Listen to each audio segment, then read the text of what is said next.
नमस्कार दोस्तों। तो कैसे हैं आप सभी लोग? एकदम ठीक ठाक। तो चलिए फिर करते हैं शुरुआत।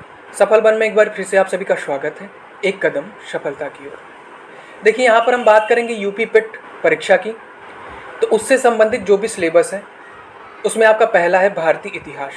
ठीक है, तो भारतीय इतिहास से संबंधित जो भी महत्वपूर्ण तथ्य हैं उनको हम यहाँ पर एक पीडीएफ में लेकर आए हैं। ठीक है, अब इससे संबंधित जो भी महत्वपूर्ण प्रश्न हैं उसको हम एक अगली वीडियो में फिर से लेकर आएंगे, जिससे आपकी डबल तैयारी हो जाएगी। ठीक है, तो चलिए फिर हम लोग शुरू करते हैं। अब बात करेंगे पाषाण काल की। ठीक है, तो जिस काल में कोई लिखित साक्ष्य नहीं मिला उसे हम क्या कहते हैं? प्रागैतिहासिक काल कहते हैं।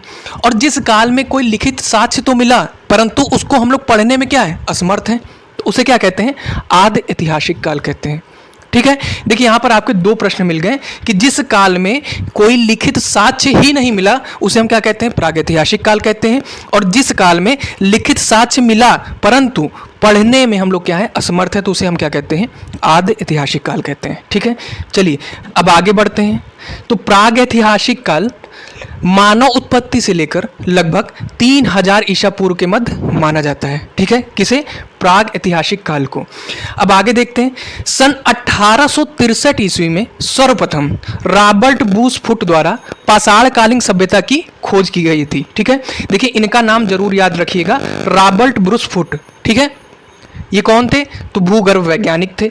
ठीक है, इन्होंने ही सबसे पहले पाषाणकालीन सभ्यता की खोज की। कब? 1863 ईस्वी में। चलिए, पाषाण काल को अध्ययन की सुविधा हेतु कितने भागों में बांटा गया है? तो 3 भागों में। कौन कौन सा? पूरा पाषाण काल, मध्य पाषाण काल, नव पाषाण काल। ठीक है, तो देखिए पूरा पाषाण काल को 5 लाख ईस्वी पूर्व से 10,000 ईस्वी पूर्व के मध्य माना जाता है। मध्य पाषाण काल को 10,000 ईस्वी पूर्व से 7,000 ईस्वी पूर्व के मध्य माना जाता है। और नव पाषाण काल को 7,000 ईस्वी पूर्व से 1,000 ईस्वी पूर्व के मध्य माना जाता है। ठीक है, अब यहाँ पर जो आपका पूरा पाषाण काल है इसको भी अध्ययन की दृष्टि से 3 भागों में बांटा गया है। किसे? पूरा पाषाण काल को। चलिए आगे देखते हैं। पूरा पाषाण काल को कितने भागों में बांटा गया है? तो 3 भागों में। निम्न पूरा पाषाण काल, मध्य पूरा पाषाण काल और उत्तर पूरा पाषाण काल, और जिसे हम लोग उच्च पूरा पाषाण काल भी कहते हैं। किसे? उत्तर पूरा पाषाण काल को हम लोग उच्च पूरा पाषाण काल भी कहते हैं। देखिए कभी कभी घुमाकर जब प्रश्न पूछना होता है तो उसी का एक अन्य नाम पूछ लिया जाता है। चलिए आगे देखते हैं। अब बात करेंगे निम्न पूरा पाषाण काल की। तो इसका जो समय है वो है 5 लाख ईसा पूर्व से लेकर 50,000 ईसा पूर्व तक। ठीक है, देखिए इसमें जो मानव थे वो अस्थिर तरीके से रहते थे। अस्थिर तरीके से रहने का मतलब है जंगली जानवरों के डर की वजह से ये अपने जगह को क्या करते थे? बदलते रहते थे। ठीक है, तो इसी वजह से इनका जीवन क्या है? अस्थिर था। ठीक है, और कहाँ रहते थे? तो गुफाओं में रहते थे एवं खाद्य पदार्थों का संग्रह करते थे। ठीक है, आगे देखते हैं कि संस्कृति के आधार पर निम्न पूरा पाषाण काल को 2 भागों में बांटा गया है। देखिए, चॉपर चॉपिंग या फिर पेबुल संस्कृति। तो यह संस्कृति पाकिस्तान के पंजाब प्रांत में सोहन घाटी क्षेत्र में विस्तृत थी। ठीक है, तो अतः इसे हम क्या कहेंगे? सोहन संस्कृति भी कह सकते हैं, या फिर चॉपर चॉपिंग भी बोल सकते हैं, या फिर पेबुल संस्कृति। देखिए प्रश्न जो बनता है वो इस तरह बनेगा कि पेबुल संस्कृति के नाम से कौन सा काल जाना जाता है?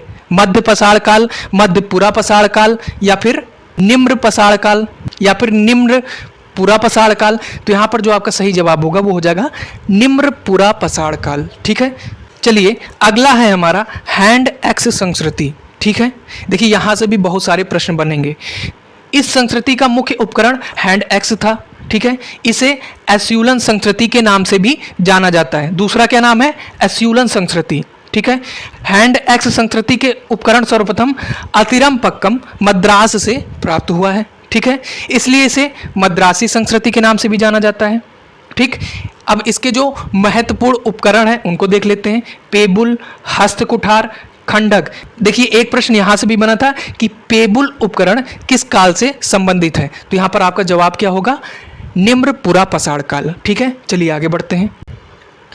अब बात करेंगे मध्य पूरा पाषाण काल की। देखिए बात कर रहे हैं मध्य पूरा पाषाण काल की, मध्य पाषाण काल की नहीं। ठीक है, तो इसका समय काल क्या है? 50,000 ईसा पूर्व से 40,000 ईसा पूर्व तक। ठीक है, इस काल में पत्थर के फलकों की सहायता से उपकरणों का निर्माण होता था। इसलिए इसे क्या कहते हैं, फलक संस्कृति भी कहते हैं। मध्य पुरा पाषाण काल को ही हम लोग फलक संस्कृति के नाम से भी जानते हैं। ठीक है, अब इस काल के जो उपकरण हैं वो कौन कौन से, फलक है, बेदनी है, छेदनी है और खुरचनी। ठीक है, चलिए आगे बढ़ जाते हैं। अब बात करेंगे उच्च पुरा पाषाण काल या फिर उत्तर पुरा पाषाण काल की। ठीक है, इसकी समावधि क्या है, तो 40,000 ईसा पूर्व से 10,000 ईसा पूर्व तक। ठीक है, इसी काल में आधुनिक मानव होमो सैपियंस का उदय हुआ था। देखिए होमो सैपियंस क्या है, तो मनुष्य का वैज्ञानिक नाम है। ठीक है, इसी काल में जो मानव थे वो शैलाश्रयों तथा गुफाओं में रहते थे। शैलाश्रय क्या है, तो पत्थर को काट कर रहने के लिए स्थान बनाना। ठीक है, साथ ही साथ यह लोग चित्रकारी भी करने लगे थे। देखिए इसका जो साक्ष्य है वो भीम बेटका की गुफा मध्य प्रदेश से प्राप्त होता है। ठीक है, कहाँ पर, भीम बेटका की गुफा मध्य प्रदेश से। ठीक है, चलिए आगे बढ़ते हैं। प्रमुख उपकरण क्या है इस काल की, तो तक्षनी, चाकू, बेधन एवं बेधनिया। ठीक है, ये किस काल की है, तो उत्तर पुरा पाषाण काल की। ठीक है, देखिए एक और महत्वपूर्ण तथ्य है कि बेलन घाटी में स्थित लोहदा में हड्डियों से निर्मित नारी की मूर्ति मिली है। ठीक है, देखिए बहुत ही ज़्यादा इंपॉर्टेंट है और ये 2 या 3 बार परीक्षा में पूछा जा चुका है। ठीक है, चलिए आगे बढ़ते हैं। अब बात करेंगे मध्य पाषाण काल की। ठीक है, अभी तक हम लोग बात कर रहे थे पूरा पाषाण काल की, जिसमें आपको 3 चीज़ें देखने को मिली। कौन कौन सी, निम्न पुरा पाषाण काल, ठीक है, मध्य पुरा पाषाण काल, उत्तर पुरा पाषाण काल। ठीक है, अब यहाँ बात करेंगे मध्य पाषाण काल की, मध्य पुरा पाषाण काल नहीं, मध्य पाषाण काल की। ठीक है, तो पहला है आपका, भारत में मानव अस्थि पंजर सर्वप्रथम मध्य पाषाण काल से ही प्राप्त हुए। ठीक है, याद रखिएगा जो अस्थि पंजर है वो सर्वप्रथम मध्य पाषाण काल से ही प्राप्त हुए हैं। ठीक है, इस काल में सूक्ष्म औजारों का निर्माण किया जाने लगा जो कि 1 से 8 सेंटीमीटर तक के होते थे। कितने, 1 से 8 सेंटीमीटर तक के, इसलिए इसे सूक्ष्म पाषाण उपकरण कहा जाता है। ठीक है, देखिए एक बार प्रश्न पूछा जा चुका है कि माइक्रोलिथ उपकरण किस काल से संबंधित है, तो किस काल से संबंधित है, मध्य पाषाण काल से। ठीक है, याद रखिएगा। चलिए आगे बढ़ते हैं। देखिए नौदोटोली नामक ताम्र पाषाण स्थल का उत्खनन एच.डी. साकलिया ने किया था। किसने किया था, एच.डी. साकलिया ने। इनका नाम जरूर याद रखिएगा, किसने किया था, एच.डी. साकलिया ने, जो कि आपका मध्य प्रदेश में स्थित है। ठीक है, भारत में 2 सर्वाधिक प्राचीन ज्ञात मध्य पाषाण कालीन स्थल है। कौन सा, मैदहा और सराय नाहर राय। ठीक है, देखिए जो मैदहा है वो उत्तर प्रदेश के प्रतापगढ़ में है। ठीक है, जहां पर आपको हड्डी एवं सींग से निर्मित उपकरण मिले थे। ठीक है, अब बात करते हैं अगले की, तो मध्य पाषाण काल में पशुपालन के प्राचीनतम साक्ष्य आदमगढ़ में मिले हैं। कहाँ पे मिले हैं, आदमगढ़ में। किस चीज़ के, पशुपालन के। ठीक है, चलिए आगे बढ़ते हैं। अब बात करेंगे नवपाषाण काल की। ठीक है, देखिए यहाँ से प्रश्न जो है बहुत सारे पूछे जाते हैं और ये आपके परीक्षा की दृष्टि से बेहद महत्वपूर्ण भी है, तो इसको जरा ध्यान से देखिएगा। देखिए पहला है कि 1860 में सबसे पहले लैन सूरियर द्वारा टोंस नदी घाटी में नवपाषाण काल के उपकरण खोजे गए। ठीक है, किसके द्वारा, लैमने सूरियर के द्वारा। ठीक है, अब ये जो आपकी टोंस नदी है वो यमुना नदी की सहायक नदी है, याद रखिएगा। कौन, टोंस नदी जो है यमुना नदी की सहायक नदी है। ठीक है, अगला क्या है, इसमें मानव स्थायी बस्ती बनाकर रहने लगे थे।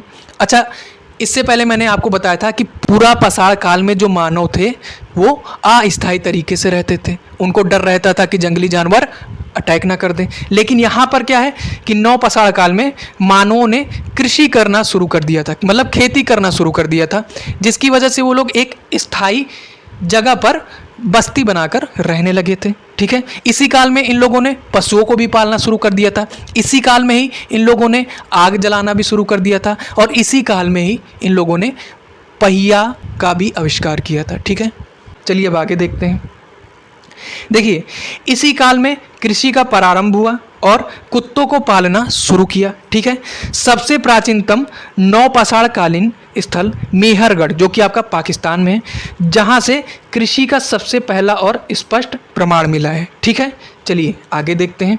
देखिए ये सब चीज़ें जो हैं इनको याद रखिएगा कि सबसे प्राचीनतम नौपाषाणकालीन स्थल कौन सा है, तो मेहरगढ़ है। ठीक है। और नौपाषाण काल में ही कृषि का प्रारंभ हुआ और इन लोगों ने कुत्तों को भी पालना शुरू किया था। ठीक है। चलिए अब आगे बढ़ते हैं। तो धातु, नौपाषाण काल में जो सबसे पहला धातु प्रयोग किया गया वो क्या था, तांबा। ठीक है। इसलिए इसे हम लोग क्या कहते हैं, ताम्र पाषाणिक संस्कृति के नाम से भी जानते हैं। ठीक है। या फिर कैल्कोलिथिक कल्चर के नाम से भी जानते हैं। यह प्रश्न भी पूछा जाता है कि तांबा का प्रयोग कब किया गया। ठीक है। आग का और पहिए का उपयोग नौपाषाण काल से ही शुरू हुआ था। ठीक है। देखिए एक चीज़ और बता देते हैं आपको, तांबा और टीन से मिलकर क्या बनता है, कांच बनता है। तो कांस युगीन सभ्यता किसे कहते हैं, हड़प्पा सभ्यता को ही हम लोग क्या कहते हैं, कांस युगीन सभ्यता। ठीक है। और अगर ये पूछ ले ताम्र पाषाणिक युगीन किसे कहते हैं, तो नौपाषाण काल को कहते हैं। ठीक है। चलिए आगे देखते हैं।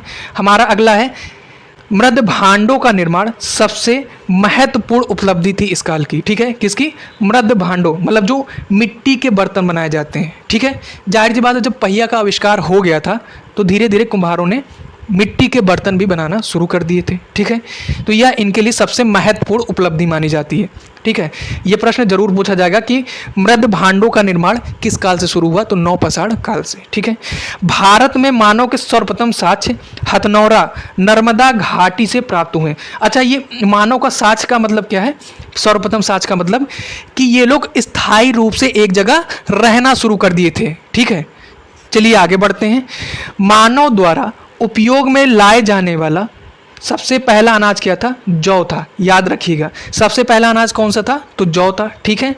चाकोलिथिक युग को ताम्रपाषाण युग के नाम से भी जाना जाता है। किसे, चाकोलिथिक युग को ही हम लोग क्या कहते हैं, ताम्रपाषाण युग भी कहते हैं। ठीक है।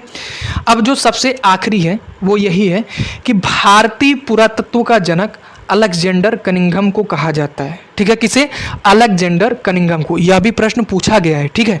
इसे सन 1861 में पुरातत्व सर्वेक्षण के रूप में नियुक्त किया गया था।